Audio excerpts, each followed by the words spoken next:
The morning my mother told me she'd given my college fund to my younger sister, she was smiling. Not a nervous smile, not an apologetic one. The kind of smile you wear when you've done something you're genuinely proud of, and you want the person in front of you to be proud of you too. I remember I was holding a mug of coffee. I remember it was still hot because I hadn't taken a sip yet. I remember thinking, set the mug down. Just set it down before you drop it. Kayla needs it more right now, my mother said. You've always been so capable, sweetheart. You'll figure it out. She said it like it was a compliment. I was 24 years old. I had been working 2 jobs and putting money into that account for 3 years. Since I was 21, since my grandmother sat me down at her kitchen table and said, listen, I set some aside for you, and your father's going to hold it until you're ready. Nana passed 8 months after that conversation. The account had her money in it, and mine, and the understanding that it was for me. Graduate school, a down payment, a cushion, something solid in a life that had never felt entirely solid. My mother handed my sister $32,000 for a jewelry design program in Scottsdale. 6 months, non-accredited, and she told me I'd figure it out. I should give you the full picture because none of this came out of nowhere. Growing up, my sister Kayla was the one who cried and got what she wanted. That's not me being cruel, that's just the operating system of our household. She was 4 years younger than me, and somewhere along the way my parents decided that her feelings were more fragile than mine. Her needs more urgent, her future more uncertain. I was the steady one. The one who didn't make a fuss. The one who got a handshake where Kayla got a hug. I don't think my parents ever sat down and decided to favor her. I think it happened the way a lot of things happen, one small accommodation at a time, until the whole structure of the family had shifted and nobody remembered when it started. Kayla got her first car at 17. I took the bus until I was 22 and saved up for a used Honda that I paid for myself. When Kayla dropped out of community college after 1 semester, my parents paid her rent for a year while she figured things out. When I left home at 20 to share an apartment with 3 other people and stretch a part-time salary across groceries and utilities and student loan payments, my mother called it building character. I'm not saying I grew up unloved. I'm saying I grew up knowing the difference between being loved and being seen. There's a gap between those 2 things that nobody warns you about. His name is Fletcher. He came into my life the way most good things do. Sideways when I wasn't looking. We met at a work event, one of those catered things in a hotel conference room where everyone is standing with a drink and pretending to be interested in whoever's talking to them. He was the one person in the room who wasn't pretending. He asked me what I actually did, not the job title version, but the real version, and he listened to the answer like it mattered. We talked for 2 hours. I missed the keynote.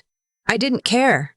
What I knew about Fletcher in those first weeks, he was quiet in the way that meant he was thinking, not the way that meant he had nothing to say. He cooked well and took it seriously. He drove an old truck that had seen better days, and he seemed to find that funny rather than embarrassing. He worked in something financial. He mentioned numbers, clients, something about risk assessment, and I pictured an office with fluorescent lights and a lot of spreadsheets. What I didn't know, I'll get to that. What I knew was that when I told him about Nana, about the kitchen table and what she'd said to me, his face did something that faces don't usually do when I tell that story. He got quiet in a specific way. He said, "She sounds like she really knew you." I said, "She was the only one in my family who did." He didn't say anything for a moment. Then he said, "I think you know yourself pretty well too. You've just been surrounded by people who benefit from you not realizing it." I think about that sentence a lot. Fletcher and I had been together 11 months when my mother called about the money. We'd just moved in together. It was a small apartment, good light, thin walls, a kitchen that required one of us to step aside whenever the other needed to open the refrigerator. We were happy. We were the specific kind of happy that feels almost embarrassing because you keep waiting for the other shoe to drop.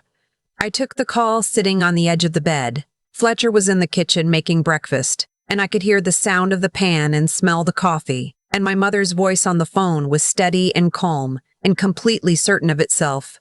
She explained it all very logically. Kayla had an opportunity. The program had a deadline. The money was sitting there not doing anything.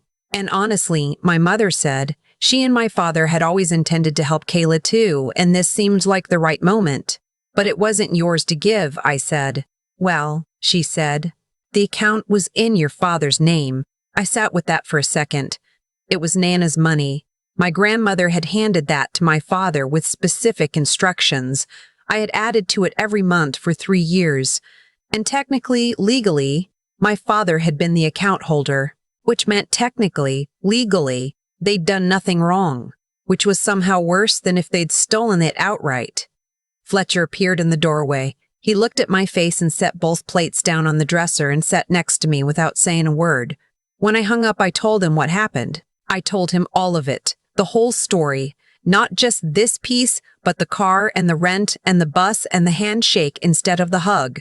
I told him about Nana's kitchen table. He listened to all of it. Then he said, I want you to know that whatever you want to do about this, I'm with you. But there's something I should probably tell you first. Fletcher had not lied to me. He'd never claimed to be something he wasn't, but he had, by omission, allowed me to picture the fluorescent office and the spreadsheets when the truth was considerably different. His full name is Fletcher Aldred, and if you follow commercial real estate development in the Southeast, you know that name. His grandfather started a firm in the 1970s. His father expanded it. Fletcher, at 31, was the managing partner of a company that had 17 employees and an asset portfolio. I genuinely could not comprehend when he first walked me through it. He drove the old truck because he liked it. He dressed plainly because he found it comfortable. He'd never mentioned the company because, as he explained to me that morning sitting on the edge of our bed, he had learned a long time ago that people changed when they found out, not in small ways, in ways that made him feel like furniture that had just been appraised. I wasn't hiding it from you, he said. I was waiting until it didn't matter, until you already knew me. I asked him why he was telling me now. He said, because your parents just made a decision about your future based on the assumption that you have nothing and need no one. And I think they should have complete information before this goes any further. I looked at him for a long time. I said, what exactly are you planning to do? He said, whatever you want me to do. But I think we should go to dinner. My mother had suggested we all have dinner together. Her and my father, me and Fletcher, and Kayla, who was flying in from Scottsdale for a visit. She framed it as a celebration. Of Kayla's program, of the new opportunity, of the family coming together. She used the word together 3 times in a 4-sentence text message. I said yes. Fletcher asked me if I was sure. I said I had never been more sure of anything. The restaurant was my parents' choice. A nice place, the kind they pulled out for special occasions. My mother had dressed up. My father was wearing a blazer. Kayla arrived 12 minutes late, which was early for her, and she hugged my mother first and then performed a big theatrical hug for me that I received without returning with much warmth. She looked at Fletcher. I watched her recalibrate instantly, the way a person's posture changes when they've identified someone they consider worth impressing. She smiled differently. She touched her hair. So you're the famous Fletcher, she said. He smiled politely and shook her hand. Dinner was its own kind of performance. My mother asked Fletcher questions designed to be charming, about where he grew up, what he did, whether he liked the area. He answered all of them briefly and pleasantly and without volunteering anything. When she asked what he did for work, he said, financial advisory work, mostly. My father nodded like he understood. Kayla, emboldened by 2 glasses of wine and the attention she'd been paid all evening, leaned across the table at one point and put her hand on Fletcher's arm. She was telling a story, something about a gallery opening, someone interesting she'd met in Scottsdale, and she kept her hand there longer than the story required. Fletcher moved his arm to pick up his water glass. The gesture was so natural, so unremarkable, that only I noticed it was deliberate. Under the table, he found my hand and held it. My mother, meanwhile, was working up to something. I could tell because she kept doing that thing where she takes a breath and doesn't quite speak and then takes another one. Finally, over dessert, she looked at me with an expression of significant warmth and said, "We're just so glad you have someone stable, sweetheart. That's all we ever wanted for you." Stable. The word she always used for me. Not brilliant, not driven, not remarkable. Stable. I actually wanted to talk about the account, I said. The table went quiet. My mother started to say something about timing, about not wanting to get into all of that tonight, and my father cleared his throat and looked at his plate, and Kayla refilled her glass. Fletcher set down his fork. "I've been thinking," he said, "that I should probably share a little more about what I actually do." He didn't make a speech. He wasn't dramatic about it. He just talked, in the same quiet, even voice he always used, about the company, what it was, what he managed, what the numbers looked like in a general sense. He mentioned a development project that had been in the news recently, a large mixed-use property, the kind that gets a ribbon cutting in a local news segment, and said that was his firm's project. My mother stopped breathing for a visible moment. My father set down his fork. Kayla put down her wine glass. Fletcher talked for maybe 4 minutes. Then he stopped and looked at my mother pleasantly and said, "I just wanted to make sure everyone had the full picture, particularly when it comes to conversations about who needs support and who doesn't." The silence was a specific kind of silence. I'd been waiting for it without knowing I was waiting for it. Every Sunday dinner where I was the practical one, the capable one, the one who would figure it out. Every Christmas where Kayla's gift pile was bigger because she'd mentioned more things she wanted. Every conversation where my future had been treated as the thing that mattered less. My mother found her voice first. She said something about how wonderful, how exciting, what a remarkable young man. She reached across the table and touched my arm, really touched it, a warm, deliberate squeeze, and said, "We're just so proud of you, sweetheart." I looked at her hand on my arm. I thought about the mug of coffee I'd been holding when she called me. I said, "I know," and I left it there. I didn't say anything else, because there was nothing else to say that would have been clean. What came after was slower and more complicated than any story makes it sound. My father called the next day. He was sorry, he said, about how the account situation had been handled. He used the word miscommunication 4 times. He suggested that perhaps they could make it right in some way, contribute to something going forward, be part of the wedding planning when that time came. He said the word wedding and lingered on it in a way that had very little to do with my happiness and everything to do with what he'd learned at dinner. I told him I appreciated the call. I told him I would think about it. My mother sent a long text that was generous and self-aware in exactly the way that people are generous and self-aware when they want something from you. She mentioned Nana. She said she knew she hadn't always made me feel seen, and she was sorry for that. It was the closest she'd ever come to saying it directly. 6 months ago, I would have cried. I would have called her back immediately and told her it was okay. I sat with the text for 2 days before I responded. Kayla didn't reach out at all, which was fine, which was actually the most honest thing any of them did. I want to tell you something about Nana, because she's the part of this story that matters most to me. Her name was Ruth, which is on the list of names I'm not supposed to use, so let's say her name is what it was, and she was the kind of woman who noticed the things that other people walked past. She noticed me. She noticed that I ate my sandwiches slowly because I was listening to the conversation at the table, not because I wasn't hungry. She noticed that I kept a notebook and that I filled it with observations instead of drawings. She noticed that when people complimented Kayla in front of me, I smiled, and the smile was real because I genuinely loved my sister.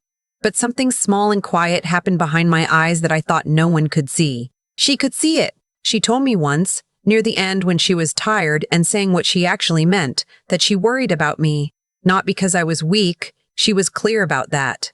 Because I was the kind of person who could be underestimated for a very long time and not demand to be seen differently. She said some people interpret that as contentment. She said she had never been fooled by it in me. She said, "Promise me you'll eventually stop letting them get away with it." I told her I promised. It took me another 4 years. But I got there. Fletcher and I got married on a Saturday in October in the backyard of a house owned by his oldest friend. 31 people. A borrowed arch with white flowers from a grocery store that his mother and I arranged ourselves the morning of. Dinner at long tables. A cake his mother made from a recipe she'd been making for his birthday since he was 5. It cost less than $800, not counting the rings. It was the best day of my life. My parents were there. I invited them because I had decided that I could choose, on any given day, how much access to give them, and on my wedding day, I chose to give them just enough. They were seated. They were kind. My father shook Fletcher's hand with both of his hands, the grip of a man who understood now what he was dealing with. And I watched it happen from across the yard and felt something settle in me that I hadn't known was unsettled. Not because of what Fletcher was worth, because my father was finally looking at me like I mattered, and I had finally arrived at the place where I could receive it without needing it. Those are different things. Learning to tell them apart was the actual work. Kayla sent a gift and a card with a nice message. I wrote back and thanked her. We are cordial now in the way that people are cordial when they have chosen not to pretend to be more than that. It is honest. I prefer it. A few months ago, I found Nana's recipe box while we were unpacking the last of the things from storage. It was a little wooden box she'd painted yellow sometime in the 70s, and it had index cards inside in her handwriting. And there were a few folded letters tucked in the back that I hadn't known about. One of them was addressed to me. She wrote it when she was sick, before she got too tired to write. She said she'd left something for me because she wanted me to have a foundation, something that was mine, something that couldn't be borrowed or managed or quietly redirected by someone who didn't think I'd notice or mind. She said, "I noticed you, baby. I always noticed you. I need you to know that." She said, "You deserve the kind of love that doesn't ask you to make yourself smaller first. Don't settle for anything that requires you to shrink. I raised your mother better than that, and I'm sorry she forgot." I sat on the floor of the second bedroom with that letter for a long time. Fletcher came in and saw my face and sat down on the floor next to me without asking why. After a while, he said, "Good letter," I said. "The best one I've ever gotten." He nodded. He stayed. That is the whole story. Not the wedding fund part, not the dinner part, not the moment my father finally looked at me with the right kind of attention. The whole story is a woman who noticed me before anyone else did, and a man who learned to notice the same way. And me, finally, slowly, learning to believe that being noticed was something I was allowed to want. The rest of it, the $32,000, the dinner, the silence that fell over that table, that was just the mechanism. The story was always the other thing. I thought a lot about what my mother said that morning, "You'll figure it out," and how she meant it as a kindness. That's the part that used to sting the most. She wasn't trying to wound me. She genuinely believed that being capable meant being okay with less, that the strong one could absorb the loss, and the fragile one needed the cushion. What I understand now is that this is how a certain kind of damage gets passed down, not through cruelty, through assumption. Through a pattern so old that nobody remembers agreeing to it, and nobody questions it because questioning it would mean admitting something uncomfortable about all the years before. My mother assumed I didn't need what she gave away. My father assumed his name on an account made it his to manage. Kayla assumed the world would keep accommodating her because it always had. None of them were villains. They were people who had never been asked to examine what they were doing because I had always made it easy not to. That was on me too. I spent a long time being the person who absorbed things quietly because I'd decided somewhere along the way that needing less made me more. More resilient, more independent, more worthy of my own self-respect. What I hadn't understood was that I had confused endurance with dignity. They are not the same. Endurance is surviving something. Dignity is deciding you don't have to keep surviving the same thing forever. Fletcher saw that before I did. Not because he's wiser than me, he would argue otherwise and I would not completely disagree, but because he was outside the system. He didn't grow up in my kitchen. He didn't know the rules. He looked at what was happening and called it what it was, cleanly and without drama, the way you can when you haven't spent years being taught to call it something else. The dinner wasn't revenge. I want to be clear about that. Fletcher didn't reveal what he did to punish my family. He did it because the people across the table were making decisions based on incomplete information, and he thought they deserved to have it. There's a difference between wanting someone to suffer and wanting the truth to be on the table. One of those things is about them. The other is just about reality. What happened after? My father calling with apologies, my mother's long, careful text, that was its own kind of answer. Not to me, really. To themselves. They saw in one dinner how much they had underestimated, and the shape of their response told me everything I needed to know about what had driven the original decision. It was never about what Kayla needed. It was about who they thought mattered. Nana knew. She'd written it down in a letter and tucked it in a yellow recipe box and trusted that I'd find it eventually. She said she raised my mother better than that, and I believe her. I think my mother knew better too, somewhere underneath it all. Knowing better and doing better are two separate skills, and not everyone closes the gap. I have spent the last year practicing closing that gap in myself. Being honest about what I want, saying it plainly, not making myself smaller to make a room more comfortable. It is harder than it sounds when you've spent most of your life being rewarded for the opposite. But it is the only thing that has ever made me feel like the life I'm living actually belongs to me. The college fund is gone. The $32,000 went to a 6-month jewelry program that my sister did not finish. I will not get that money back, and I've stopped wanting to. What I have instead is the letter in the yellow box, and the man who sat down on the floor next to me without asking why, and the knowledge, finally, solidly, without apology, that I was always worth noticing. I just had to stop waiting for the right people to do it.